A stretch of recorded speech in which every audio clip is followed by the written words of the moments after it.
할렐루야. 미스바 기도 이제 둘째 날 오후에 항상 하게 되어지는데요. 오늘 제가 항상 거의 미스바 기도 때는 주제 말씀에 가능하면 말씀을 같이 나누고자 합니다. 그래서 오늘 우리가 담임 목사님 어제도 하셨고 우리 또 주영태 목사님 또 점심에도 하셨지만은 또 같은 본문이지만 좀 더 깊이 한번 우리가 좀 살펴보는 시간으로 같이 은혜 받기를 소망합니다. 우리 다시 한번 본문 읽어보도록 하겠습니다. 요한복음 2장 1절에서 11절까지 말씀 같이 한 목소리로 봉독해 드리도록 하겠습니다. 시작. 사흘째 되던 날 갈릴리 가나에 혼례가 있어 예수의 어머니도 거기 계시고 예수와 그 제자들도 혼례의 청함을 받았더니 포도주가 떨어진지라 예수의 어머니가 예수에게 이르되 저들에게 포도주가 없다 하니 예수께서 이르시되 여자여 나와 무슨 상관이 있나이까 내 때가 아직 이르지 아니하였나이다. 그의 어머니가 하인들에게 이르되 너희에게 무슨 말씀을 하시든지 그대로 하라 하니라. 거기에 유대인의 정결 예식에 따라 두세 통 드는 돌항아리 6이 놓여 있는지라. 예수께서 그들에게 이르시되 항아리에 물을 채우라 하신즉 아기까지 채우니 이제는 떠서 연회장에게 갖다 주라 하심에 갖다 주더니 연회장은 물로 된 포도주를 맛보고도 어디서 났는지 알지 못하되 물도온 하인들은 알더라. 연회장이 신랑을 불러 말하되 사람마다 먼저 좋은 포도주를 내고 취한 후에 낮은 것을 내거늘 그대는 지금까지 좋은 포도주를 두었도다 하니라. 예수께서 이 첫 표적 갈릴리 가나에서 행하여 그의 영광을 나타내심에 제자들이 그를 믿으니라. 아멘. 오늘 17회 미스바 기도 둘째 날 저녁인데요. 우리 많은 은혜 받기를 소망합니다. 오늘 본문의 내용은 이미 너무나 잘 알고 있는 내용이에요. 이미 너무나 잘 알고 있는 내용이고 어제도 들었고 오늘 점심에도 들었고 이제 귀에 딱지가 들을 만큼 아는데 뭘 더 할 수 있을까? 사실 저도 새로운 본문이고 우리가 좀 잘 보지 않는 본문이면 그나마 그래도 조금 쉬워요. 왜냐하면 여러분들이 모르니까 제가 무슨 소리를 해도 잘 모르니까 서로 모르니까 그냥 넘어갈 수 있는데 이게 너무 잘 아는 거는 이게 뭘 해야 될지 몰라요. 반대로 입장에 가면은 아닌 거니까 쉬울 것처럼 하지만 아는 게 더 어려워요. 그래서 저도 이 말씀을 본문을 묵상하면서 도대체 하나님 이 본문 말씀을 어떻게 하나님 앞에 풀어가야 합니까? 하나님 내게 지혜를 주시옵소서. 이 말씀을 통하여서 우리 성도들과 이곳에 참여하신 분들이 정말 은혜 받고 돌아가서 또 한 달의 삶을 살아가야 되는데 어떻게 말씀을 전해야 합니까? 사실 많은 고민을 하며 기도하는 가운데 말씀을 준비했습니다. 그래서 오늘의 제목은 인생의 결핍을 해결받는 비밀이란 제목으로 같이 좀 은혜를 나눠보기를 원합니다. 우선 본문 순서대로 좀 생각해 보려고 하는데요. 첫 번째 1절에 보면 사흘째 되던 날 갈릴리 가나에 혼례가 있어 예수의 어머니도 거기 계시고 라고 나와져 있습니다. 성경에서 시간적인 어떠한 이름을 줬다라는 것은 단순하게 어떠한 그냥 며칠이 지났다 이거를 알려주는 시간의 흐름을 보여주는 것이 아니라 그 안에 의도와 목적을 가지고 신학적인 목적을 가지고 넣어두는 경우가 많이 있습니다. 특별히 요한복음은 창세기와 더불어서 예수님을 새로운 창조적 관점으로 바라보게 되어집니다. 그래서 원래 요한복음 이 앞에 있는 1장부터 좀 살펴봐야 되는데 1장에 보면은 똑같은 시간대가 나와야 돼 있어요. 처음에가 태초에가 나와져 있고 그 다음에 마치 창조에 나와 있던 거죠. 첫째 날 뭐고 하고 둘째 날 뭐 하고 셋째 날 뭐 하고 넷째 날 뭐 하고 이런 것처럼 이 요한복음에도 그 날짜의 표시가 나와져 있습니다. 그래서 1장 29절, 1장 35절, 1장 43절에 보면 동일한 단어가 하나 나와요. 이튿날이란 말이 나와요. 이튿날 또 그 이튿날 그 이튿날 이렇게 하면서 예수님이 이제 하나씩 제자들을 만나고 어느 지역에 가서 누구를 만나고 어떤 일을 행하는지에 대해서 기록을 해주고 있습니다. 그래서 이게 이튿날 하다 보니까 총 며칠이 됐을까요? 한 6일이 아니고 이튿날 세 번이니까 며칠일까요? 이제 3일이 되는 거예요. 그러니까 엄연히 말하면 3일이 아니라 4일이 돼요. 그러니까 첫째 날부터 해서 그 다음 날이니까 총 며칠이에요? 4일이 되는 거죠. 거기다가 오늘 며칠 날? 사흘째. 사흘이면 몇 개죠? 사흘은 제가 옛날에 몰랐을 때는 4가 산 줄 알고서는 산 줄 알았어요. 근데 사흘은 3을 얘기하는 거예요. 그래서 4일하고 플러스 3일을 하니까 뭐가 되어져요? 7일이 되어져요. 그래서 이 7일이 더해지면서 안식의 의미가 더해지는 거예요. 새로운 창조의 의미를 여기다가 붙여주기 위해서 굳이 요한은 이 이튿날이라는 의미를 계속 붙이고 사흘째 되던 날이란 말로 한 거예요. 그러니까 오늘 이 가나안의 혼인잔치는 하나님의 창조의 모습들을 그대로 재현해내면서 마지막에 다시금 예수님으로 말미암아 새로운 시작이 이루어진다, 새로운 창조가 이루어질 것이다 라는 것을 암묵적으로 깔고 가고 있다는 거예요. 이게 신학적인 내용이 깔고 있는 거죠. 거기다 또 재밌는 이야기가 무엇이냐, 성경은 그냥 쓰여진 게 없죠. 예수님의 기적도 그냥 이루어진 경우가 없어요. 그냥 어쩌다가 가다가 생기는 게 아니라 그 어쩌다 가는 것처럼 보이지만 거기에 계획된 의도가 다 숨겨져 있더라. 그래서 갈릴리 가나에 혼례가 있어 라는 말이 있어요. 혼례. 수없이 많은 기적이 있는데 왜 굳이 첫 번째 기적에 혼례였을까? 사실 성경에 보면요, 대부분 우리가 잘 이해하지 못하지만 성경의 대부분의 이야기는 혼례와 관련되어집니다. 이게 무슨 말이냐, 성경에 보면 아담과 하와를 창조하시면서 부부를 만드시죠. 창세기의 가장 먼저 스토리는 결혼 이야기로 시작되어져요. 그리고 좀 재밌는 건 뭔지 아세요? 요한계시록의 마지막의 이야기도 어린 양과 거룩한 신부의 혼인잔치로 끝나게 되어집니다. 그래서 성경은 창세기부터 계시록까지 무슨 이야기예요? 혼인잔치 이야기예요. 우리가 잘 알고 있는 성막의 이야기도 혼인잔치예요. 내가 너희 가운데 거하기 위해서 우리가 같이 내가 살 집을 만들자. 그게 뭐예요? 성막이라는 거예요. 율법을 주고선 그 안에 내가 너희와 함께 거하기 위해서 하기 원하니까 성막을 만들어서 우리가 같이 신랑 신부가 되어져서 내 거룩한 신부가 되어져라, 내 백성이 되어져라. 그게 사실은 성막에 있는 이야기고, 그 위에 끊임없이 나오는 이야기들이 사실은 웨딩 스토리와 관련되어져 있는 것들이 많이 있습니다. 그래서 예수님의 어떠한 이 혼인 예식을 통하여져서 우리로 하여금 새로운 결합, 새로운 시작, 당시에 어떤 결혼이라는 것도 지금도 마찬가지지만 결혼이라는 건 뭐예요? 새로운 인생의 시작을 얘기해주고 있는 거예요. 쉽게 말하면 이 사흘째 혼례라는 말의 중복적인 의미가 무엇이에요? 내가 이제 새롭게 할 거야, 새롭게 할 거야 라는 의미를 이 가나안의 혼인잔치에 통하여져서 우리 가운데 보여주기 원한다라는 것입니다. 이런 배경 가운데 이제 사건을 좀 들어보려고 합니다.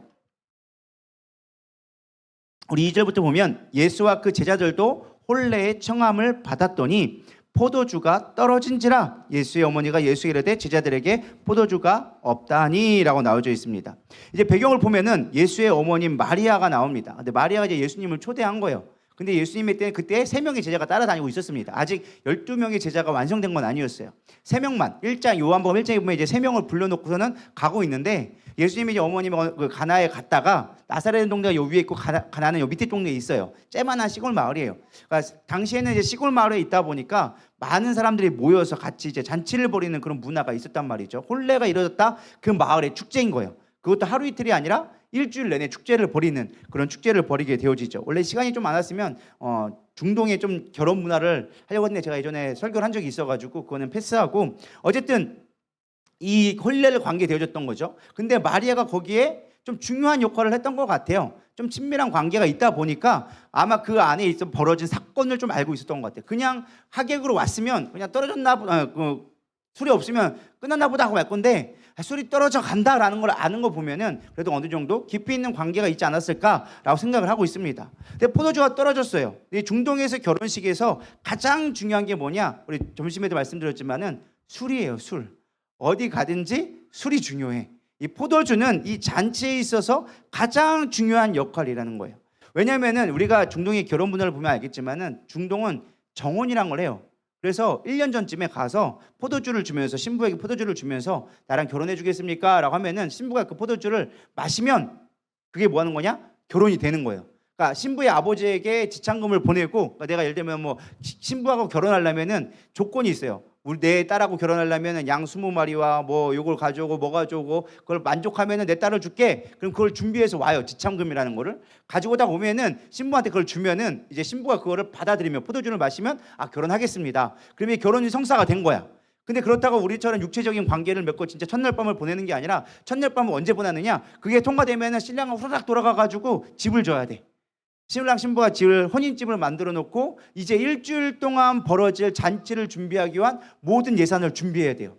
그 마을의 크기에 따라서 좀 달라지긴 하지만은, 그러니까 마을이 크면 클수록 결혼을 하기가 힘들어져요. 왜냐면은 거기에 잔치 일주일 동안 먹을 양식을 준비할 만큼의 재정을 준비해 와야 되는 거예요. 그리고 돈이 많이 들겠죠. 그러니까 옛날에는 장가 아무나 가는 게 아니었어요. 돈이 많아야 갔어요.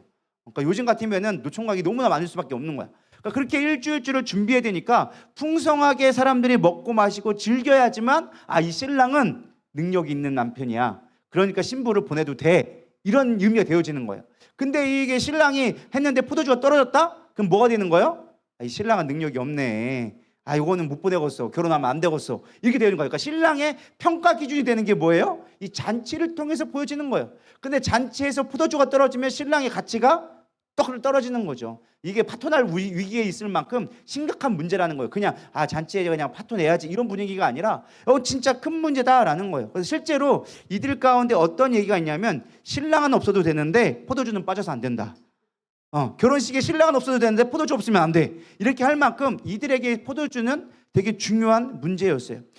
사실 이러한 문화도 우리나라도 있잖아요. 우리 결혼식장 가면 신랑 신부는 그렇게 중요하지 않아. 이쁘네. 그래놓고 우리는 뭐예요? 밥 먹으러 가요. 그리고 그 결혼식이 좋았다 나빴다는 뭘로 평가되어져요? 뷔페 음식이 맛있으면 되는 거야. 그러면 그 결혼식은 좋은 결혼식이야. 근데 갔더니 먹을 것도 없고 작고 뭐 메뉴도 별로 없다 하면 결혼식 그때는 뭐 한 거예요? 야, 축의금 아깝다. 야, 막 이런 생각이 들기 시작하는 거죠. 그러니까 여전히 그때나 지금이나 비슷하게 먹는 게 중요한 시대라는 거예요. 어쨌든 그들에게 있어서 이 먹는 게 너무나 중요한데 예수님의 어머니 마리아가 갑자기 예수님에게 물어보는 거예요. 야, 저들에게 포도주가 떨어졌다. 이 말을 한 거예요. 뭐 어느 정도 어머니하고 관계가 있을 수도 있겠지만 하객으로 왔던 예수님의 입장에서 볼 때는 그게 나랑 무슨 상관인데요? 생각이 들까요? 안 들까요? 들 수 있다는 거죠. 아니 정말 우리가 속된 말로 얘기해서 그냥 친인척도 됐어, 사촌 정도 된다고 할지라도 사촌이 결혼식 하다가 문제 생기면은 어느 정도 내가 도와줄 수 있겠지만 그게 내 책임은 아니란 말이죠. 그러니까 아무 상관이 없는 거예요. 그래서 예수님이 딱 대답해요. 여자와 나와 무슨 상관이 있나이까. 사실 이 부분이 되게 애매한 차원이에요. 그러니까 쉽게 말하면 여자여라는 말의 표현이 여기 성경에 2번 나오는데 예수님이 2번 얘기해요. 처음에 이 사건에서 가나안 혼인잔치에서 얘기하고 마지막 십자가상에서 예수님이 여자여라는 말을 똑같은 말로 했어요. 이 여자여라는 말이 사실은 되게 중요한 말이에요. 이 호칭은 우리가 단순하게 그냥 예수님을 할 때 좀 이상할 때 그냥 이렇게 선 그려고 하는 게 아니라 쉽게 말하면 이 자신이 예수님이 어떠한 분인지를 나타나기 위한 표현으로서 어머니를 부를 때 여자여라고 불렀다라는 거예요. 그러니까 지금 이 상황 보면은 나와 무슨 상관이 있나이까 라고 말하는 게 그냥 하객으로 와가지고 나랑 무슨 상관인데요, 내 책임 아니잖아요, 이런 표현이 아니라 여기서 여자여 나랑 무슨 상관이 있나이까 라고 얘기했다는 자체가 엄마 나랑 그건 상관없어요, 내가 뭐 어떻게 해요, 이런 얘기가 아니라 여자여 라고 했다는 게 자신의 어떠한 메시아적 신분을 드러내기 위한 표현으로서 더 이상 혈연관계가 아닌 메시아와 그냥 우리 백성으로서의 관계로 바꿔놨다라는 것입니다. 그리고 예수님이 또 이상한 대답을 해요. 내 때가 아직 이르지 아니하였나이다. 그냥 나랑 상관없어요 하면은 그냥 그런가 보다가 넘어가는데 내 때가 이르지 아니하였다라는 말을 해주고 있다라는 것입니다. 이 때라는 게 요한복음에서는 또 특별히 중요하게 여겨집니다. 요한복음에서는 7번의 때가 나와요. 7번의 비유가 나오고 7번의 또 자기 선언이 나오고 7번의 때가 나오는데 이 7번의 때라는 게 무엇이냐? 대부분 예수님의 사역과 예수님이 어떤 분인지를 메시아라는 것을 드러내기 위한 때를 연결되어져요. 그러니까 내가 구원자다, 내가 이제 죽을 때가 되어졌다, 아직은 때가 되지 않았다, 이런 예수님의 죽으심과 부활과 예수님의 구원의 사역을 이루기 위한 표현이 됐을 때 이 때라는 표현을 했다는 거예요. 그러니까 예수님이 지금 뭐라고 있는 거냐? 마리아는 지금 내게 부족함이 생겼어요, 지금 포도주가 없어요 라고 얘기했는데 예수님은 그거 갖고 지금 나의 사역과는 아무 상관이 없다. 그러니까 육신적으로 우리가 해석할 게 아니라 예수님의 지금 말씀하신 대답은 이게 지금 내가 구원의 사역 이루는 것과는 아무 연관이 없다. 그걸 왜 나한테 지금 와서 얘기하냐? 그리고 지금 나한테 요청한다고 해도 아직 내 때가 되지 않았다. 내가 구원의 사역을 시작할 준비 자체가 안 되는데 지금 나한테 얘기해봐야 이건 이루어질 수도 없다라는 것이죠. 아주 매몰차게 대답을 한 거예요. 근데 마치 예수님이 무슨 말을 했는지 듣지 못한 것처럼 그 어머니도 대단해. 뭐라고 대답합니까? 그의 어머니가 하인들에게 이르되 너희에게 무슨 말씀을 하든지 그대로 하라. 무슨 말씀을 하시든지 그대로 하라. 사실 저는 이 구절을 묵상하면서 우리의 결핍을 해결하기 위한 첫 번째 단서가 여기 있다고 저는 묵상을 하게 되어졌습니다. 우리 삶 가운데 결핍이 있을까요, 없을까요? 많이 찾아와요. 어떤 자녀의 문제, 건강의 문제, 어떤 사업의 문제, 지혜의 문제, 여러 가지 부족한 것들이 있어요. 근데 중요한 거 다시 살펴보면 예수님은 때가 아니라고 하셨는데 결론적으로 기적을 베풀어 주셨어요. 도대체 때가 아닌데 왜 기적을 베푸셨을까? 무엇 때문에 이 기적이 일어났을까를 우리가 살펴봐야 우리 삶 가운데 결핍이 왔을 때 해결받을 수 있는 중요한 단서가 여기서 나온다라는 것입니다. 마리아는 아들인 예수님을 더 이상 아들로 보지 않았어요. 아들로 보지 않고 이걸 해결할 자로, 능력자로, 구원자로 봤다라는 거예요. 그럴 수밖에 없는 게 처음에 잉태할 때부터 남달랐거든. 왜냐면 이미 천사가 와가지고 네 속에 있는 거는 네 새끼가 아니오. 성령으로 잉태된 기요. 그러면서 지금 요셉이 네 게 아니오. 그러면서 성령 천사가 얘기해 줬거든요. 맞아요. 제가 뭐 이상한 말 했어요? 갑자기 없고 그래요? 성령님께 얘기했다니까요, 그게.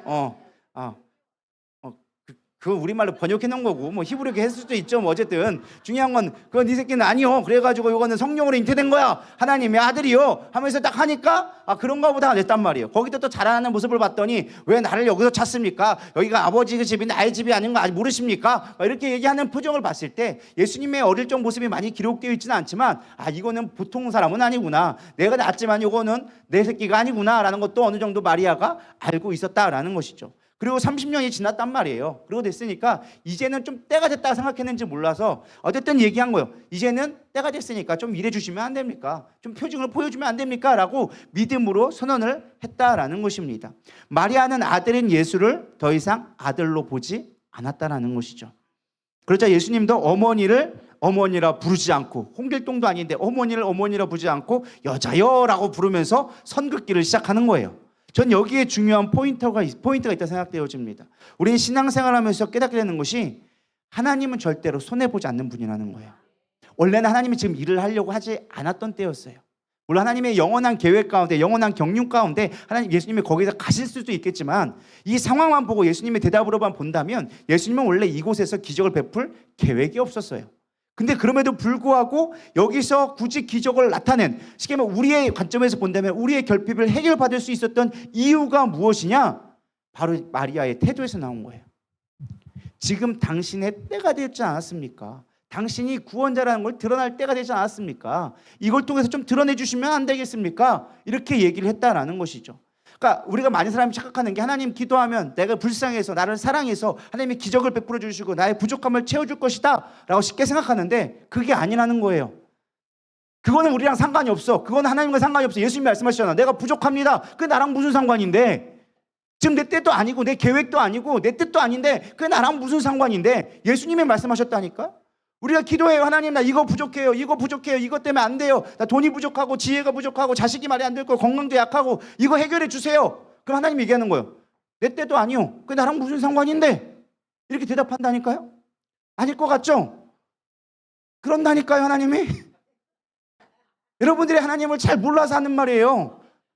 하나님이 무한정 베푸시는 그런 기적의 하나님이긴 하지만 그 하나님이 아무 때나 시도 때도 없이 질서 없이 우리 가운데 무조건 달라고 다 주시는 분이 아니라는 거예요. 그럴 거라면 여기 다 부자 됐어야지. 여기 아픈 사람 있으면 안 되지. 안 그래요? 근데 죽으라고 기도해도 안 되잖아. 왜 안 되냐고. 우리 그 문제를 해결할 수 있어야지. 기도했는데 하나님 왜 안 고쳐줬냐고. 기도했는데 왜 나에게 돈 안 주시냐고. 기도했는데 왜 내 문제가 해결이 안 되냐고. 능력이 없어서? 아니요, 능력이 없어서가 아니라니까요. 내가 기도에 내 정성이 부족해서 호박떡에 설어가지고? 아니요. 그럼 어떤 사람은 한 번 기도했는데 왜 되고 어떤 사람은 40일 작정 기도했는데도 왜 안 이루어질까요? 정성 때문에 되는 게 아니라는 거예요. 우리가 신앙생활을 잘못 착각하고 있기 때문에 그런 거예요. 정성이 부족해서 그런 게 아니에요. 하나님의 때가 있다는 거예요. 하나님의 목적이 있고 계획이 있다는 거예요. 근데 하나님의 목적의 계획은 무엇이냐? 하나님이 드러나는 거예요. 하나님의 이름이 높아지는 거예요. 원래 예수님은 지금 상관이 아무것도 없었어. 내 때도 되지 않았어. 근데 마리아가 지금 뭐라느냐? 당신이 구원자임을 보여주세요. 지금 때가 됐잖아요. 이제 나이 먹을 만큼 먹었잖아요. 이게 그냥 하는 얘기가 아니라 유대 관점의 문화 속에 알아야 돼요. 유대 관점에서 가장 중요한 거는 30세가 기준이 참 중요합니다. 이 30세가 왜 중요하느냐?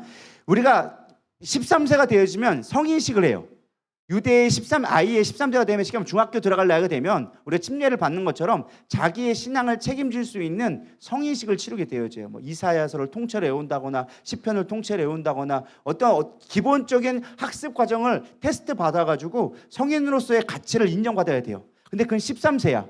근데 13세로 성인식을 통과했다고 해서 어른이 된 건 아니야.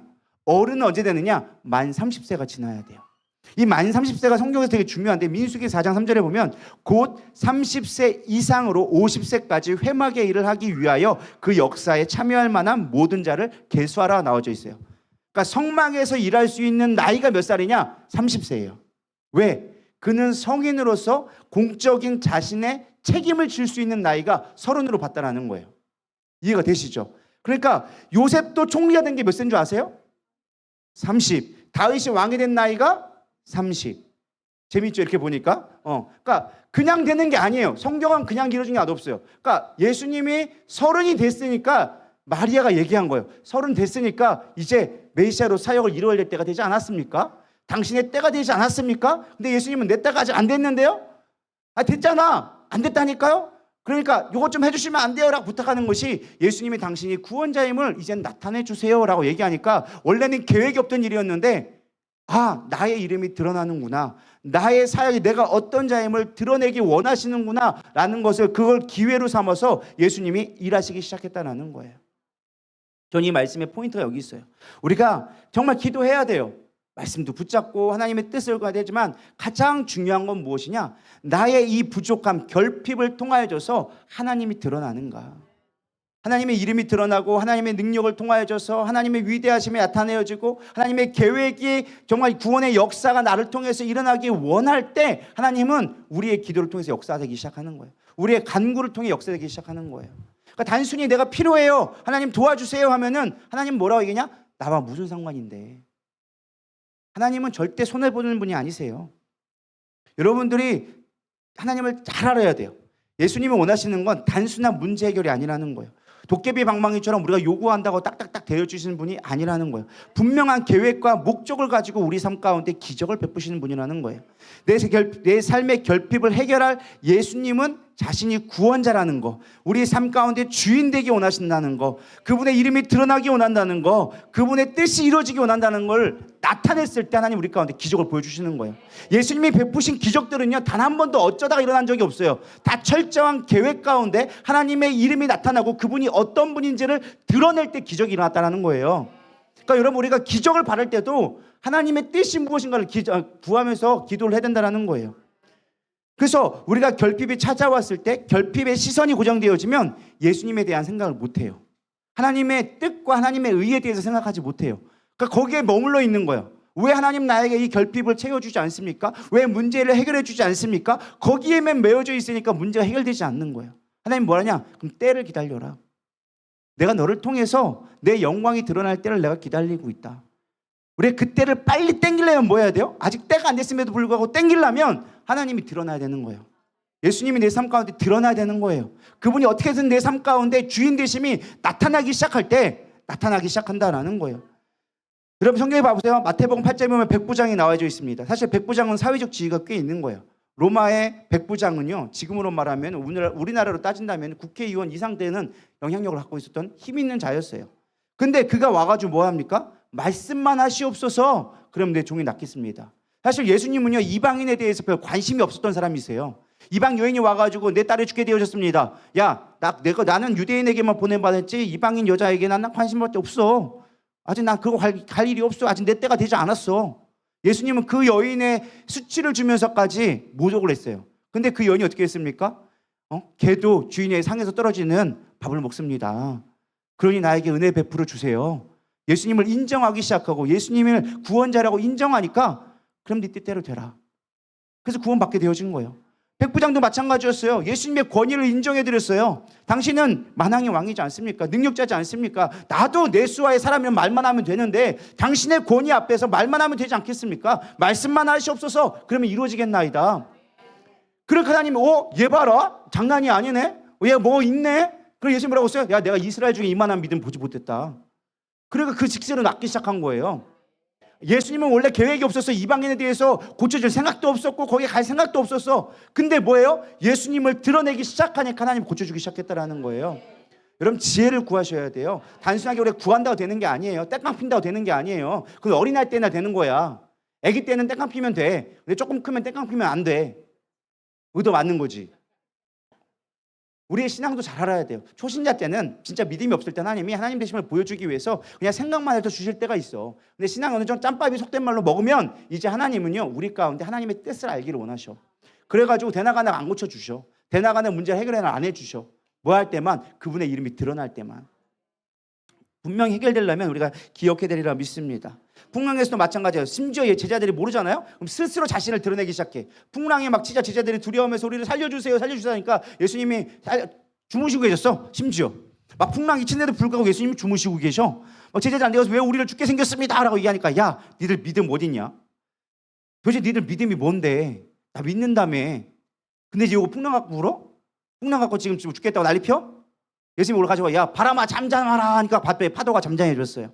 그래서 선원들이 뭐라고 했어요? 야, 이는 누구 얘기인데 바람도 그 말에 순종하느냐? 예수님 스스로 나타냈어.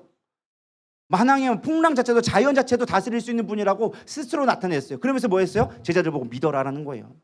네가 나를 따른다고 진짜 믿어? 예수가 있는 사람, 내가 누군지 알아? 그러면 그걸 갖고 보고 믿으라는 거예요. 오늘 이 사건도 사실 마찬가지예요. 제자들을 믿게 하기 위해서였어요. 믿어라. 그분을 나타내고 그분을 믿을 때 나타나는 거예요. 죽은 나사로를 살린 사건도 마찬가지였어요. 마르다와 마리아의 요청 때문에 예수님 나사로를 살린 게 아니에요. 나사로는 죽어 있어서 예수님한테 요청도 할 수 없었고, 마르다와 마리아가 울고 있었는데 예수님은 뻔히 알고 있었어. 사람들이 이미 보내서 이틀 전에 보냈어. 근데 예수님은 이틀 동안 안 갔어. 굳이 안 갔어. 사실 갈 수 있었어. 요청 때문에. 친한 친구라고 얘기하니까, 나사로가 친구라고 성경에 기록되어 있으니까 예수님하고 아마 절친이었던 것 같아요. 아마 인간적인 모습을 한다면 그 요청했으면 쪼르르 달려가서 고쳐줄 수 있었어. 근데 예수님은 이틀 동안 그냥 딴짓하고 계셨어. 뭐 하려고? 자신이 부활이요 생명이라는 거를 나타내기 위해서. 그러니까 예수님의 행하는 것들은 어쩌다가 이루어지는 게 아니에요. 우리가 땡깡 핀다고 되는 게 아니에요. 마르다와 마리아가 얼마나 땡깡 뺏겼어요. 사람을 뭐 보내고 예수님 와서 고쳐달라고 하고 안 왔어. 오니까 하는 말이 뭐예요? 내가 그렇게 사람 보냈는데 왜 안 왔습니까? 빨리 왔었으면 우리 오라버니 안 죽었을 건데 왜 늦게 와가지고 죽게 만듭니까? 가자마자 원망했어. 왜? 그들의 시선에는 당시 지금 문제에만 시선이 고정되어져 있으니까. 그러나 예수님은 그 상황을 통해서 뭘 보이기 원했어요? 내가 부활이요 내가 생명이다. 내가 누구인지 아느냐? 내가 자신을 드러내는 곳에 관심이 있으셨다라는 거예요. 저는 여러분들에게 이렇게 질문 드리고 싶어요. 예수님이 여러분에게 어떤 분이십니까? 그저 나의 어떤 문제는 해결해주고 내가 아플 때 위로해주고 그런 나의 삶 가운데 내가 필요에 따라서 취사 선택할 수 있는 분이십니까? 아니면 내가 그분을 위하여서 나의 전부를 드릴 수 있을 만한 가장 존귀한 분이십니까? 우리는 예수님이 너무 가까운 것 같아요. 마치 마리아의 어머니처럼 30년 동안 같이 지내왔다 보니까 너무 익숙해. 그래서 예수님이 나랑 당연한 거라 생각할 때가 있어요. 아니요, 그분은 당연하지 않아요. 우리 삶 가운데 가장 큰 문제가 너무 당연해진 거예요. 예수님한테 구하면 다 된다라고 생각하는 당연함이에요. 아니요, 그분은 우리가 당연하게 할 수 있는 그런 존재가 아니라는 거예요. 하나님 앞에 땡깡 펴서 될 만한 분이 아니라는 거예요. 내가 요구한다고 다 들어줄 수 있는 분이 아니라는 거예요. 여러분, 대통령한테 나 예를 들어서 500만 원 빚졌는데 대통령한테 가가지고 나 빚 갚아주세요. 대통령 갚아줄까요? 뭐 이런 또라이가 다 있어. 그렇게 된다니까요? 하물며 대통령한테 가가지고 우리의 문제를 얘기한다고 해결되지 않는 걸 우리는 알고 있음에도 불구하고 만왕의 왕이신 그분 앞에 우리는 너무나 쉽게 얘기하는 거예요. 내 문제 해결해 주세요. 나 아니면 당신 안 믿어요. 이게 왕의 입장에서 본다면 얼마나 이게 가지없이 보이는 거고 내가 나를 얼마나 우습게 보면 그렇게 여길까. 하나님은 그런 분이 아니라는 거예요. 그분은 거룩한 분이시고 만왕의 왕이시고 어떤 것도 비교할 수 없는 존귀와 영광을 받으실 분이라는 거예요. 근데 그분이 우리에게 관심 가져주시고 기적을 베풀어 주시는 이유는 단 하나예요. 자신의 명성이 드러나기 때문에. 여러분, 불의한 종 아시죠? 종이 있었어요. 얘가 어느 날 갑자기 좀 말을 안 들었어. 주인이 보기에 조금 싸가지가 없어. 그래가지고 주인이 너 다음 달 이번 달로 너 마무리 끝내라. 너 이번 안 되겠다. 너 내가 못 쓰겠다. 그러니까 이 불의한 종이 뭐 했어요? 사람들을 찾아다니면서 자기가 이렇게 있으면 안 되겠다 싶어가지고 너 얼마 빚졌냐? 너 100만 원이요? 50만 원 맞네. 내가 퉁쳐줄게. 너 얼마요? 너 60만 원? 너 30만 원 맞네. 퉁쳐줬어. 그런데 종이 와서 보니까 사실 우리 인간적인 계산으로 본다면 어때요? 그 종은 지가 주인이요? 이거 싸가지 없는 놈이 내 건데 왜 지 맘대로 해? 이렇게 해야 맞는 건데 주인이 와서 뭐라 그래요? 야, 네가 지혜롭다. 야, 내가 어차피 빚진 거 그들 어차피 나에게 다 빚진 건데 네가 가가지고 그걸 좀 이뤄서 말미암아 내 이름이 명성이 높아졌지 않냐? 내가 나를 높임 받지 않았냐? 그러니까 네가 지혜로운 거다. 너 잘한 거다. 칭찬받았어요. 우리의 인간의 계산은 맞지 않지만 하나님의 관점에서 보면 어차피 다 내 거야. 어차피 우리는 다 하나님 앞에 빚진 자야. 근데 그 빚진 거 가지고 어떻게든지 하나님의 이름만 나타내기 시작하면 하나님 뭐 한다고 했다는 거예요? 너 지혜로운 자다라고 얘기하는 거예요. 뭐 때문에? 왕의 이름이 높아지니까. 여러분, 우리가 구원받는 이유는 딱 하나예요. 그분의 이름을 드러내기 위해서요. 물론 하나님 우리를 사랑하시죠. 자기 아들을 주기까지 사랑하셨다고 분명히 성경이 이야기하고 있어요. 근데 하나님은 공짜가 없다니까요. 그냥 하나님의 삭가 없어가지고 내가 내 사랑하는 아들 줄게. 여러분, 사랑하는 아들을 목숨 걸어서 바쳤으면 그 사람의 가치는 얼마나 할까요? 어마어마한 가치라는 거예요. 근데 그 가치를 두는 이유는 단 하나예요. 나의 명성을 나타내라는 거예요. 하나님을 영화롭게 하라는 거예요. 그러기 위해서 그만한 가치로 내 아들까지 주면서까지 너를 살렸다라는 거예요. 네가 나를 사랑해주고 나의 이름을 높여주고 나의 백성으로서 나의 나라라는 것이 있다라는 것을 만방에 알려줘라. 그게 내 이름이 명성이 높아지는 거기 때문에 난 그걸 인정한다. 그럴 때 우리의 결핍이 해결되어진다는 거예요. 우리는 지혜로워야 되리라 믿습니다. 저는 이 시간 여러분들에게 권면해드리는 것은 예수님을 구원자로 내 삶의 주인으로 믿어줄 수 있기를 축복합니다. 예수님을 자랑하는 분이 되어줘야 돼요. 하나님을 자랑할 수 있는 분이 되어줘야 돼요. 나 힘들어 죽겠어 이게 아니라 내가 힘들지만 그럼에도 불구하고 하나님은 내 삶의 주인이기 때문에 그분을 자랑할 때 하나님 우리의 문제를 해결해 주신다니까요. 왜? 그분은 항상 그렇게 해와셨기 때문에 광야에서도 그렇게 먹을 게 없을 때도 하나님은 다 드러내셨어. 뭐 하려고? 그분이 하나님을 드러내기 위해서 반석에서 물을 내기 시작하고 만나를 먹이기 시작하고 메추라기를 보내시고 신발이 헤이지 않게 지켜주시고 갈 길을 인도해 부름기름과 불기둥으로 갈 길을 인도해 주시고 근데 그들이 그럼에도 불구하고 광야에서 믿지 못하자 야 내가 하나님을 왜 믿지 못하냐? 어차피 내가 너희를 가나안 땅 약속의 땅 들어가게 해준다는 거 나만 믿고 가면 되는데 그 땅에서 너희들 왜 믿음으로 가지 못하는데 우리에게 중요한 건 뭐예요? 그분이 나의 주님이란 거 그분이 전능하신 분이란 거를 믿는 거예요. 그래서 그분의 이름이 드러나는 거예요. 내 삶 가운데. 그럴 때 하나님이 우리 삶 가운데 결핍들을 채워주기 시작한다라는 것입니다. 두 번째 비밀은요. 항아리에 또 있습니다. 항아리의 비밀. 우리 6절 한번 읽어볼까요? 6절 7절 시작. 레식을 따라 두세 통 드는 돌 항아리 6이 놓였는지라. 7절. 예수께서 그들에게 이르시되 항아리에 물을 채우라 하신즉. 자 여기 보면요. 예수님은 하인들에게 항아리에 물을 채우라고 명령하셨어요. 우리 너무나 쉽게 항아리에 물을 채우는 거 당연하다라고 생각하는데 이게 당연한 게 아니에요. 성경은 자세히 봐야 재밌어요. 이 돌 항아리를 할 때 그냥 항아리라고 아니고 유대인의 정결 예식을 위한 항아리라고 써 있어요. 성경은 그냥 써 있는 게 없다니까요. 이게 그냥 있는 말이 아니에요. 정결 예식을 위한 물이다라는 거예요. 이게 유대인의 좀 관습을 풍습을 알아야 되는데 이게 유대인들은요 정결한 물은요 그냥 물이 아니에요. 흐르는 물이어야 돼요. living water. 그러니까 쉽게 말하면 빗물이 흘러내려서 고이거나 냇물이 흘러가는 살아있는 물이 되어져요. 고여있는 물은 썩은 물이에요. 고여있는 말은 죽은 물이에요. living water가 아니라 dead water예요. 사해가 그래서 죽은 물이에요. 근데 이 living water, 살아있는 물은 정결한 물이라 생각했어요. 그래서 이들이 이 항아리를 모을 때 그냥 대나가나 물을 뜨는 게 아니라 빗물을 모으거나 냇가에서 떠와야 돼요. 그냥 물이 아니에요. 먹는 물이 아니라 이 물은 정결케 하는 물이라고 해서 위치도 달라요. 이 물은 문 앞에 놓아야 됐어요. 왜? 그들이 나갔다가 들어오면 항상 손과 발을 씻음으로 깨끗게 되어서 집에 들어와야 되는 거예요. 이해가 되시죠? 왜? 집은 깨끗해야 되니까. 집이 부정해지면 안 되니까. 왜? 그 부정한 데 있으면 나도 부정해지니까. 내가 나갔다가 부정해질 수 있어. 그럼 뭐 해야 돼요? 들어올 때 그거를 손발을 깨끗이 닦아서 깨끗해져야 되는 거예요. 그러니까 이거는 단순하게 우리가 생각하는 위생적인 관념이 아니라 관습적인 율법적인 것을 이야기해 주고 있는 거예요. 그러니까 이 깨끗한 물을 해야 돼. 근데 반면 식수는요 조금 달라요. 식수는 먹는 물은 다르게 보관하는데 이거는 돌 항아리로. 그러니까 이 특별히 아까도 우리 주 목사님이 설명해 주셨는데 이 돌 항아리라는 거는 거기는 이게 쉽게 말하면 안반이 많은 지역이에요. 그래가지고 이 돌은 변하지 않는 거, 부정해지지 않는 거. 그래서 상징적으로 돌은 정결한 거라고 생각이 되어 있었어요. 그래서 돌로 깎아가지고 만든 항아리예요. 근데 이게 크기가 이만한 항아리가 아니에요. 이만한 항아리예요. 이만한 항아리, 진짜로 두세 통 드는 항아리라고 했어요. 그러니까 60리터에서 지금으로 한 120리터 정도 되는 이만한 말통이 되는 이만한 파란색 우리 거 있잖아요. 그런 말통이 되어지는 게 여섯 항아리가 되어지는 거예요. 그러니까 이게 비가 올 때 어쨌든 빗물을 받아서 고여놓은 물이에요. 왜냐면 뜨기가 어려우니까 고여가지고 어쨌든 최대한 크게 많이 받아놓는 이유가 무엇이냐? 함부로 뜰 수 없기 때문에 거기다가 많이 살아있는 물을 모아두고 있다라는 것이죠. 근데 식수는 이 돌항아리가 아니라 토기로 만들어요. 토기로 만든 도자기 같은 거에다가 물을 보관을 해요. 이렇게 항아리 같은 거에 보관을 하고, 이 물은 냇물이 아니라 어디서 떠냐? 우물에서 떠요. 땅을 파서 반석에서 나는 물, 깨끗한 물을 그들이 먹을 수 있는 물을 뜬다라는 것이죠. 그러니까 이 정결 예식에 쓰는 물하고 우리가 먹는 물하고는 종류가 다른 물이에요. 같은 물이라도 같은 물이 아니라는 거예요. 그냥 우리가 물을 부어서 먹었겠더니 물이 포도주가 되었다 이런 게 아니라 이들이 쓰는 물은 정결 예식을 위한 물이라는 거예요. 먹기 위한 물이 아니라 정결 예식이다라는 거예요. 그래서 이것을 잘 알 때 좀 이해가 되는 거예요. 예수님이 야 저기다가 정결 예식에 쓰는 물에다가 물을 받아라 라고 얘기했다라는 것은 종들의 입장에서 본다면 이게 뭔 소리요?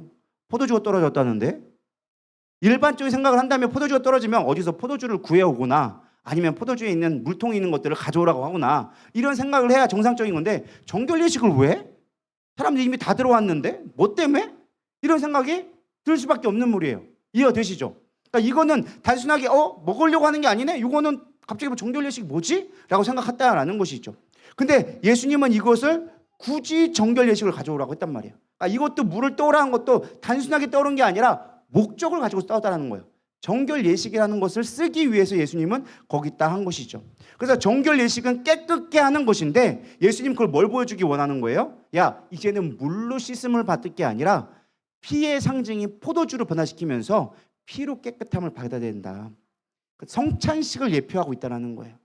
여기에는 그냥 주는 게 아니라 이 물이 아니라 예전에는 물로 깨끗함을 받았어. 근데 이제는 물이 아니라 피로 깨끗함을 받게 될 거야. 자신을 드러내고 자신의 사역을 드러내기 위한 도구로서 돌 항아리를 썼다라는 거예요. 그냥 물 항아리가 아니라 정결 예식을 위한 깨끗게 하기 위한 항아리를 예표로 삼아서 그것이 이제 피로 변화되어야 된다. 내 보혈로만이 너희들을 깨끗해질 수 있다는 것을 드러내기 위한 도구로 이 돌 항아리를 썼다라는 것입니다. 특별히 이 돌 항아리는 상징적으로 뭘 얘기하느냐? 율법을 이야기해요. 여섯 율법이 율법을 얘기한다라고 성경은 이야기해주고 있습니다. 그러니까 이 율법이 이제는 은혜로 회복되어져야 된다. 너희들 진짜 문제를 해결받고 싶어? 네 인생 가운데 결핍과 어려움이 있잖아. 그거 해결받고 싶으면 율법이 아닌 뭐가 있어야 된다? 은혜가 있어야 된다. 십자가의 은혜가 있을 때 너희들의 부족이 채워지기 시작한다. 솔직히 우리 인생의 어떤 대부분의 결핍부들은요, 율법적인 것으로부터 다 나와줬어요. 돈이 부족하거나 어떤 내 삶 가운데 육체적 연약함이나 이건 다 어디서 나오는 거예요? 율법으로부터 나오는 거예요. 우리가 이해가 잘 못하지만 여러분 성경에서 우리 예수님의 보혈로 인하여서 우리에게 주신 가장 값진 의미는요, 율법에서 자유로워졌다는 거예요. 우리는 율법에 별로 관여치를 않으니까 율법이 얼마나 무서운 건지를 몰라서 그러는데 구약 시대에서는요, 율법을 지키지 않으면 천국에 가지 못했어요. 그들의 개념 속에는. 근데 예수님이 십자가에 죽으심으로 말미암아 보혈을 흘려주심으로 말미암아 우리에게 주신 것은 율법으로부터 자유해졌다라는 거예요. 마태복음 5장 17절에 보면 내가 율법이나 선지자를 폐하러 온 줄을 생각하지 말라. 폐하러 온 것이 아니요 완전하게 하려 함이라. 변화시켜줬다는 거예요. 물이 포도주가 변해진 것처럼 이 연약한 걸 가지고 이제는 완전하게 하기 위해서 내가 왔다라는 것입니다. 여러분 이 말을 잘 지켜야 돼요. 만약 우리가 율법을 지금껏 지켜야 된다면요, 여러분은 삼겹살 먹으면 안 돼요. 항정살 먹으면 안 돼요. 순댓국 절대 먹으면 안 돼요. 왜요? 율법에 먹지 말라고 했거든. 여러분 장어 먹으면 안 돼요. 비닐이 없어서 먹으면 안 돼. 토끼 이런 거 먹으면 안 돼. 성경에 먹지 말라는 건 너무 많아. 근데 요즘에 우리가 먹는 대부분의 건강식은 다 율법에서 먹지 말라는 것들이야. 여러분 몸에 좋다고 하는 것들은 다 건강식인데 그게 다 성경에 다 먹지 말래. 우리 다 먹으면 안 된다니까요. 거기다가 단지 먹는 것뿐만 그러냐? 아니요. 우리는요 안식일도 지켜야 돼요. 그들 따진다면 우리가 주일날 지키는 거는 안식일이 아니에요. 엄연히 따지면 우리는 주일을 지키는 거지 우리는 안식일을 안 지켜요. 원래 지키려면 안식일을 지키려면 우리는 토요일 날 밤부터 금요일 밤부터 토요일까지 해질 때까지 온전하게 지켜야 돼. 그게 안식일이에요. 원래 의미. 그래서 안식교가 따로 있어요. 그 토요일을 지키는 자가. 원래 우리는 토요일을 지키는 게 아니라 주님이 부활한 주일을 지키는 거예요. 믿으십니까? 부활절만 주일이 아니라 우리가 매주마다 주일에 예수님의 부활하심을 기념하는 게 주일이에요. 부활주일만 주일 지키지 마시고 평일에 잘 지켜야지. 예수님이 살아나신 그 날을 지키는 거예요. 그분이 우리 삶 가운데 주인 되심을 지키는 게 주일인 거예요. 그래서 사실 원래는 안식일을 지켜야 되는데 지킬 필요도 없어. 우리는 그 안식일 언제인지 알 필요도 없어. 왜? 예수님이 피로 말미암아 죽으심으로 말미암아 율법을 완성시켰기 때문에 그럼 도대체 우리는 율법 안 지켜도 되느냐? 아니요. 율법을 또 그렇다고 몰라서도 안 돼. 율법의 기능이 뭐기 때문에? 율법의 기능은요, 우리로 하여금 죄를 알게 하는 기능이 있다는 거예요. 로마서 3장 20절에 보면은 그러므로 율법의 행위로 그의 앞에 의롭다 하심을 얻을 육체가 없나니 율법으로는 죄를 깨달음이니라.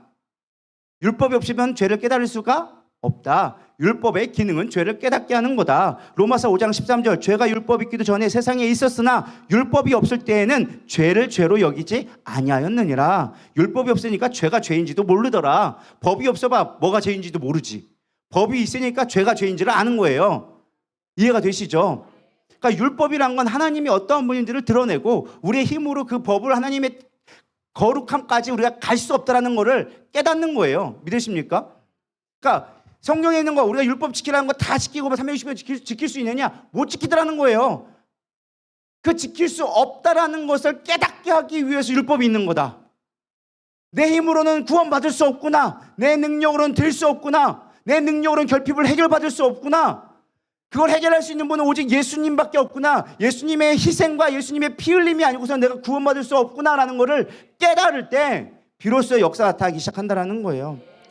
정리하면 이거예요. 가나 혼인잔치의 표적은요, 예수님이 구원자, 메시아라는 걸 보여주기 위한 표징이라는 거예요.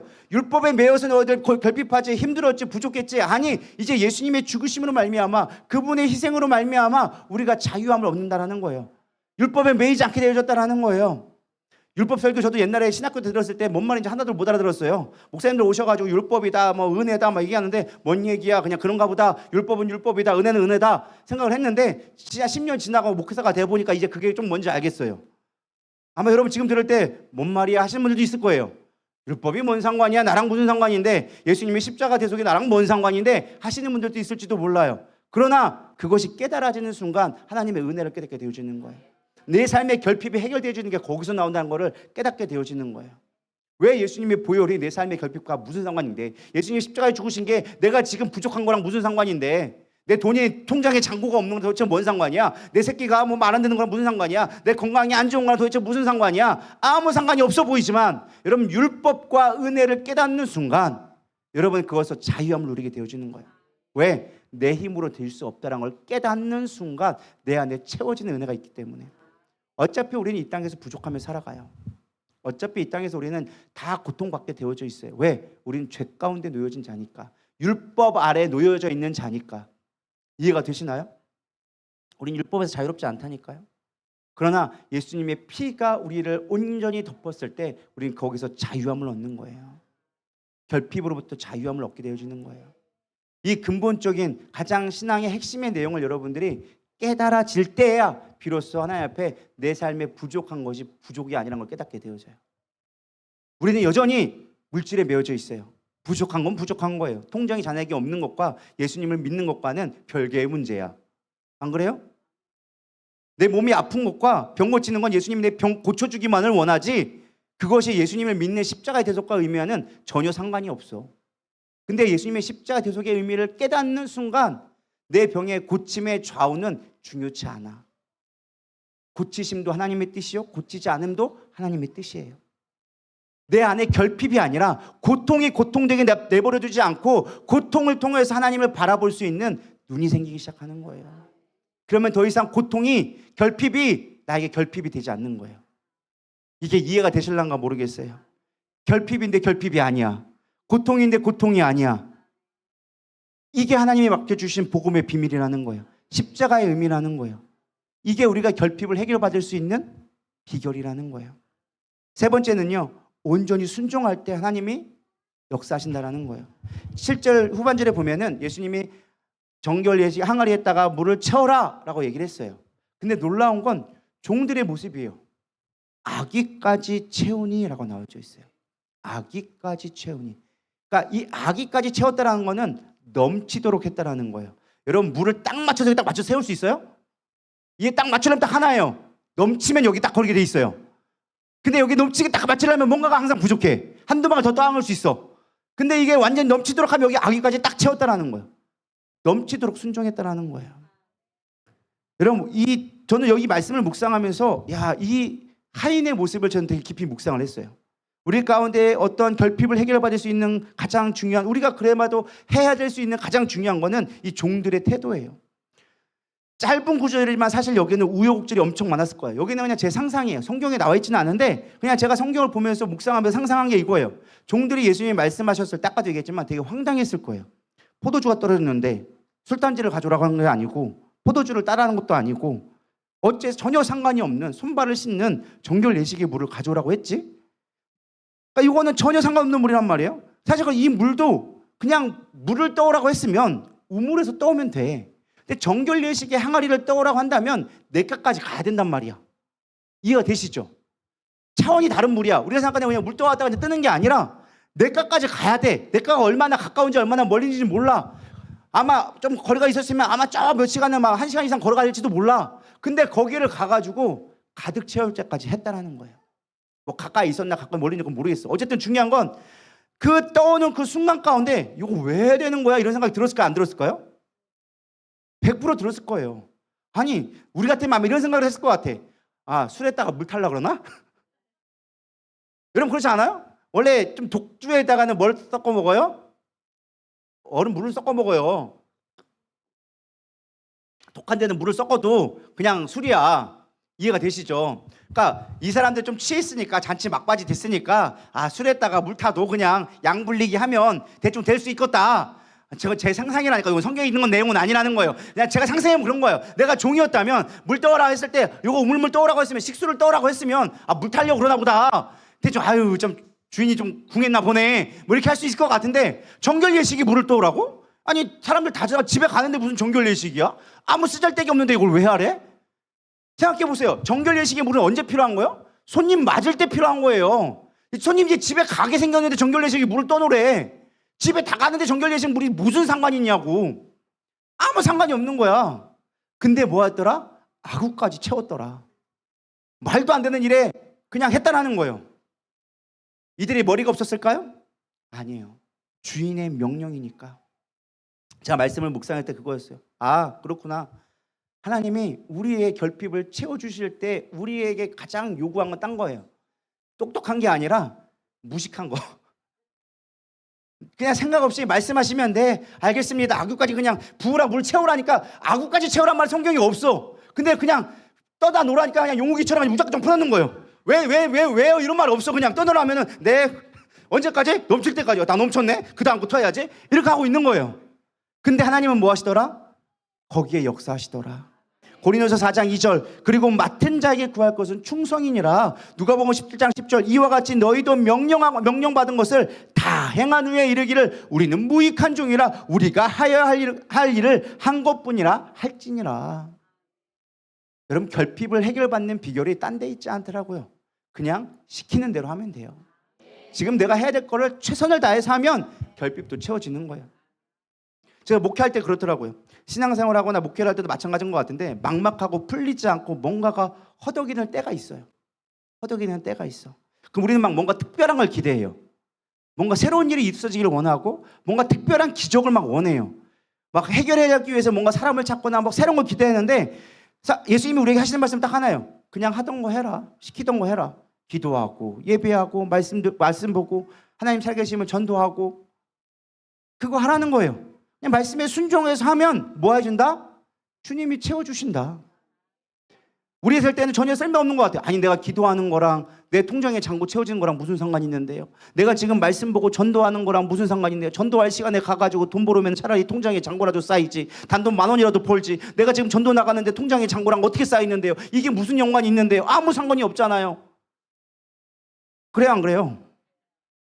그렇다니까요? 지금 통장에 지금 잔고가 없어. 결핍이 생겼어. 그럼 우리는 뭐 해야 돼? 나가서 돈 벌 공님 한단 말이야. 뭐 새롭게 돈 벌 거 있나? 아니면 뭐 어디 가가지고 주식을 해야 되나? 어디서 뭐를 해야 되나? 이런 거 고민한다고요. 근데 예수님 뭐라고 얘기하냐? 내가 시키던 거 해라. 예배 잘 드리고 있어라. 기도 열심히 하고 있어라. 이게 나랑 무슨 상관인데요? 그거 하면 된다니까? 그럼 네 알겠습니다. 모르겠습니다. 그냥 하겠습니다. 하고 있으면 뭐 하더라? 하나님이 일하시더라.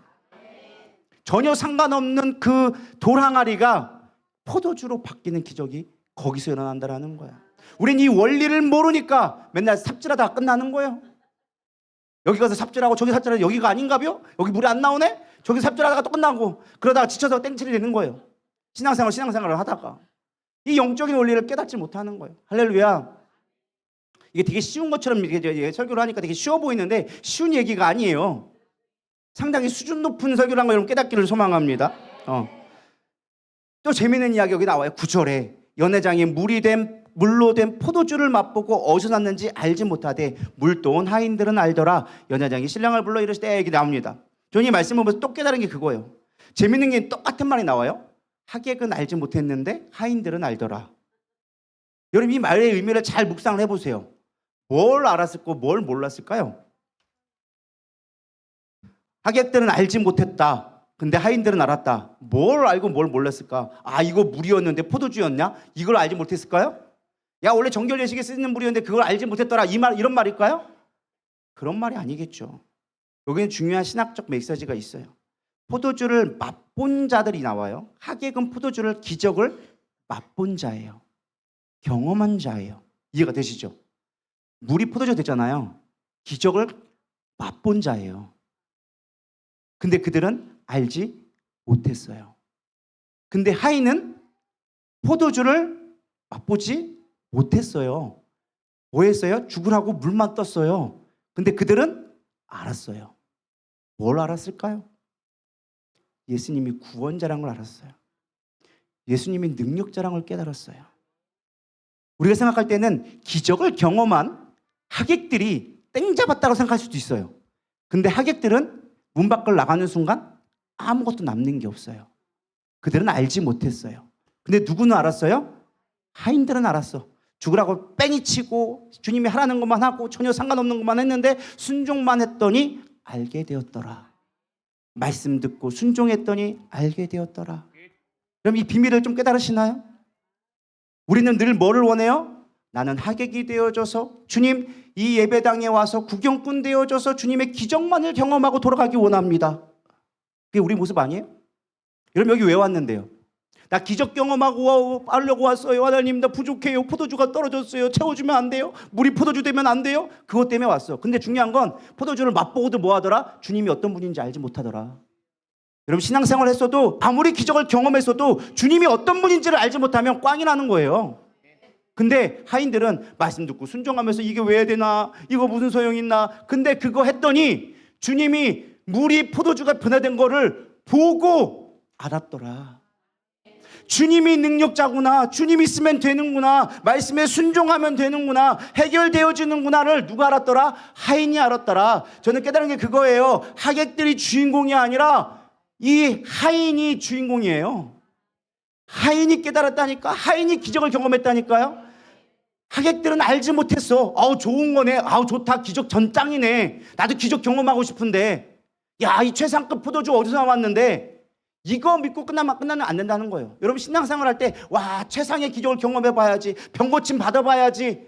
아 내가 뭔가 문제 해결 받아봐야지. 이거 갖고 한다 할땐 교회 밖에 나가는 순간 여러분 개털이라는 거예요. 개털. 아무것도 아니고 날리고 끝이에요.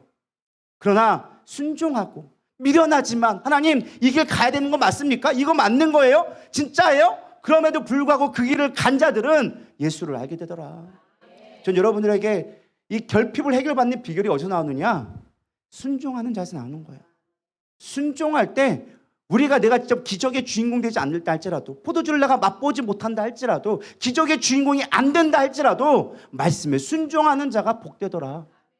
전 여러분들이 그런 믿음이 됐으면 좋겠습니다. 언제까지 주님 고쳐만 주세요. 문제 해결해 주세요. 이거 해주세요. 그 정도의 수준이 아니라 하나님 내가 말씀에 순종하는 자가 되기를 원합니다. 말씀을 따르는 자가 되기를 원합니다. 아구까지 순종할 수 있는 믿음 내게 주세요. 아구까지 채울 수 있는 순종. 그게 쉬운 일은 아니에요. 얼마나 인간적인 생각이 많이 들겠어요. 그러나 나는 무익한 종입니다. 종은요 따지지 않아요. 따져봐야 소용없거든. 왜? 주인의 뜻이 그거니까. 우린 하나님의 뜻이 그거라고 한다면 내가 순종하고 가겠습니다. 갈 수 있는 저 여러분 되기를 소망합니다. 마지막 요구하고 마치도록 하겠습니다. 저는 가나 혼인잔치를 통하여져서 여러분에게 권면드리고 싶은 것이 딱 이거 마지막이에요. 제자들 11절에 보면 예수께서 이 첫 표적 갈릴리 가나에서 행하여 그의 영광을 나타내심에 제자들이 그를 믿으니라. 전 여러분들이 가장 가져야 될 것이 무엇이냐? 믿음이라는 거예요. 믿음 가지세요. 기적이 아니라 믿음 가지고 가세요. 부족을 하나님 왜 부족한 거 채워주지 않습니까가 아니라 그 부족함에도 불구하고 나는 예수님을 믿고 갑니다라고 갈 수 있는 저람 되기를 소망합니다. 예수님은 이 상황 가운데 제자들에게 사실은 목적이 있었어요. 자신을 드러내는 것이 첫 번째 목적이란다면 두 번째 목적은 무엇이냐? 제자들로 하여금 믿게 만드는 것이 목적이었다라는 것입니다. 1장과 연결지어 보면 예수님은 첫 번째 제자인 안드레와 요한을 부르시고 빌립과 나다나엘을 불렀어요. 이 제자들과 가나안 혼인잔치로 오게 되어졌을 때 예수님을 따랐지만 예수님이 진짜 메시아인지를 그들이 믿지 못했어. 물론 빌립이 얘기하면서 나다나엘에게 야 예수님 가서 봐라, 와서 봐라, 진짜지 않냐? 정말 그분이 말씀하시는 게 보통이 아니더라. 진짜 그 부분 우리를 우리를 구원해 줄 뿐이야라고 얘기했을 때 그들이 믿지 못했지만 예수님은 얘기해요. 믿게 하겠다. 특히 나다니엘을 부를 때 1장에 보면요, 나다니엘이 있었어요. 예, 빌립이 와가지고 야 믿어봐라 이랬더니만은 야 나사렛에서 무슨 선한 것이 날 수 있겠어. 야 예수라는 사람이 잘나봐야 얼마나 잘났겠어. 그분이 메시아라고. 야 나 못 믿겠어. 근데 왔더니 와서 봐봐. 일단 한 번이라도 만나봐봐. 그래서 교회 왔어. 쉽게 말하면 예수님 만나러 왔어. 만나서 왔는데 하는 말이 이거예요. 야 너 무화과 나무에 있더라. 쉽게 말해서 속된 말로 하면 예언이 있어. 예언을 딱 하니까 무화과 나무에 있다. 이게 무화과 나무가 그게 아니라 너 성경 공부 열심히 하는 사람이었네. 너 하나님 찾는 자였네. 너 하나님을 경외하는 자네. 이 말 하니까 어떻게 한다고? 나 언제 봤다고 하십니까? 야 이거 보고 놀라냐? 내가 너 더 큰 일 보여줄게. 그 보여준 게 뭐예요?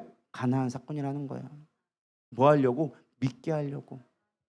사실 우리 삶 가운데 저는 이게 제일 중요하다고 생각해요. 우리 삶 가운데 결핍이 채워지는 중요한 비결은 다른 데 있지 않아요. 전도에 있어요.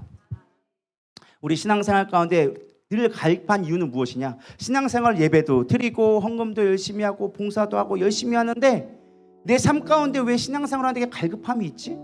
뭔가 이렇게 공고하면 뭐지? 라고 했을 때 제가 여러분들에게 답을 드리자면 딱 하나 있어요. 전도하세요.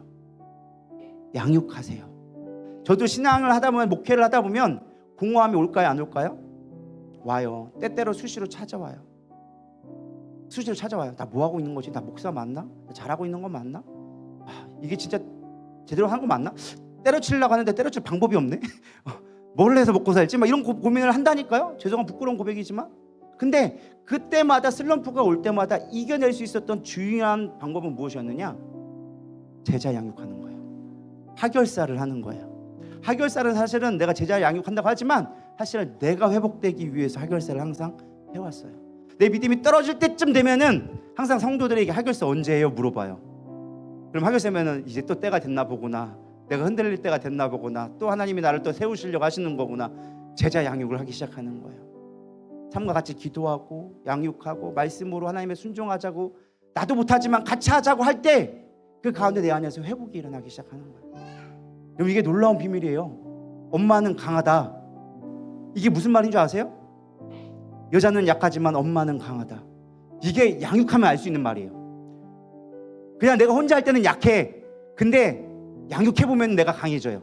내 믿음이 자라나기 시작해요. 이건 해본 사람만 아는 거야. 이걸 안 해보면 몰라. 아우 어떻게 해요? 막 이런 거 하진 못하지만은 애 키워보면 강해지는 것 봐봐요. 옥정이 봐봐요. 막 둘씩 끌안고 있고 막 송이사모 예전에 같으면 뭐 들지도 못했는데 이제 막 희겸이 막 진성이 들고서 이렇게 들고서 막 이렇게 엎어채고 막 옆에 들러채고 막 가잖아요. 양육하면 강해진다니까요. 제자 양육하고 여러분 영혼 구원하기 시작하고 몸부림치기 시작하면 우리 안에 세워지기 시작하는 거예요. 여러분 믿게 하세요. 사람들로 하여금 믿어보게끔 여러분 씨름해보세요. 설득도 해보고 먹여도 보고 화도 내보고 해보세요. 여러분 전도는요 그 사람 비유 맞춘다고 전도되는 게 아니더라고요. 제가 보니까요 때로는 무식할 필요도 있어요. 너 안 나오면 죽여버린다 막 이렇게 하면요 그래도 되더라고요. 그게 여러분 꼭 나오시면 안 될까? 그러면 사람들이 깜봐 너 안 해? 이렇게 하잖아? 돼요. 화도 내기도 해보고 멱살을 잡기도 하고. 성경은 그래서 전도할 때 부탁하라고 하지 않았어요. 강권하여 데려다 놓으라고 했어요. 강권이 뭔지 아세요? 멱살 잡아다 끌어놓으라는 거예요. 그게 전도라고. 우린 전도를 너무 고상하게 하려고 그래. 아니요, 전도는 고상한 게 아니에요. 그 영혼 구하는 건데, 그들을 믿게 하는 건데. 그럴 때 하나님이 우리 가운데 우리의 부족함을 채워주기 시작한대요. 내가 볼 땐 전혀 채워지실 것 같지 않은데 하나님은 놀라운 비밀로, 우리가 이해할 수 없는 놀라운 비밀로 내가 전도했더니 내가 풍성해지는 비결을 깨닫게 되어지는 거예요. 이게 이해가 안 가요. 아니 내 통장 잔고랑 전도하는 거랑 뭔 상관인데 내 통장이 비워지면 비워지지 어떻게 채워지냐고. 근데 놀라운 건 전도했더니 통장이 채워지네. 이상하게 딱 모르던 사람이 갑자기 와가지고 이상한 거 돈 주고 가고, 갑자기 누가 와가지고 채워주고 가고, 갑자기 적금 탔다가 돈 날라오고, 갑자기 뭐 보너스 탔다가 날라오고, 전혀 예상치 못한 거 하나님이 채워주기 시작하는 거예요. 그래서 놀라운 법칙이 뭔지 아세요? 교회도 똑같아요. 선교하는 교회는 망하지 않더라. 이게 그냥 나온 말이 아니에요. 전도하니까, 영혼 구원하기 위해 애쓰니까 하나님이 채워주시더라는 거예요. 우리 누리다교가 지금까지 올 수 있었던 건 물론 여러분들의 헌신도 있었지만은 우리가 엄청나게 뭐 많은 거를 막 쌓아놨다고 이렇게 온 게 아니에요. 지금도 빚에 허덕이고 있어. 근데 그럼에도 불구하고 하나님 그때그때마다 채워주시는 거예요. 뭐 하니까? 지금껏 구제하는데 단 한 번도 아끼지 않았으니까. 우리 담임 목사님 때문에 사실 우리 교회가 서 있는 거예요. 저는 끊임없이 말리지만 사실 담임 목사님 때문에 서 있는 걸 저는 인정은 해요. 내다 퍼주거든, 내다 펴주거든. 나는 하나님 없는데요, 애들 사례비 나갈 것도 없는데요, 그러거나 말거나 선교사님 오면 30만 원 40만 원씩 퍼주고 그것 때문에 우리가 서 있는 거예요. 그게 하나님의 영적인 원리라는 거예요. 그래서 우리는 믿어야 돼요. 지금까지 제가 드렸던 것들을 믿어야 돼요. 중요한 건 믿어야 되는 거예요. 마태복음 8장 18절 예수께서 백부장에게 이르시되 가라 내 믿음대로 될지어다. 마태복음 9장 20절 예수께서 돌이켜 그를 보시고 이르시되 따라 안심하라 내 믿음이 너를 구원하였다 하시니. 여러분 인생의 결핍이 찾아와요. 근데 그때 필요한 거는 다른 게 아니에요. 예수님을 드러내는 거예요. 예수님을 자랑하는 거예요. 예수님을 나타내는 거예요. 나의 구원자 되어주세요. 하나님 능력자 되어주세요. 나의 삶 가운데 주인 되어주세요. 고백할 때 하나님 역사한다니까요. 믿음으로 여러분 전도하세요. 구원하세요. 전도하면 하나님이 채워주시기 시작하는 거예요. 믿음으로 순종해 보세요. 말씀에 충성되세요. 지금 맡겨진 나머지 사명에 감당해 보세요. 그때 하나님이 일하시기 시작하는 거예요. 우리는 지금 내 있는 통장의 잔고가 채워져야 하나님이 역사하는 것처럼 생각하지만 아니요. 우리가 하나님 앞에 믿음에 순종하며 그것대로 나갈 때 하나님은 놀랍게 물이 변하여 포도주가 되게 하더라. 내가 너를 깨끗게 할게. 새롭게 만들어줄게. 단순하게 결핍의 보충이 아니라 새로운 삶을 하신다는 거예요. 가나안 혼인잔치는 새로움이에요. 새로운 인생 만들어줄게. 새롭게 창조해줄게. 그게 우리의 결핍을 해결받는 비결이더라. 여러분 그 영적인 놀라운 비밀을 깨달을 수 있기를 축복합니다. 우리 이 시간 내 삶은 주의 것. 우리 찬양하시면서 기도로 나아가도록 하겠습니다.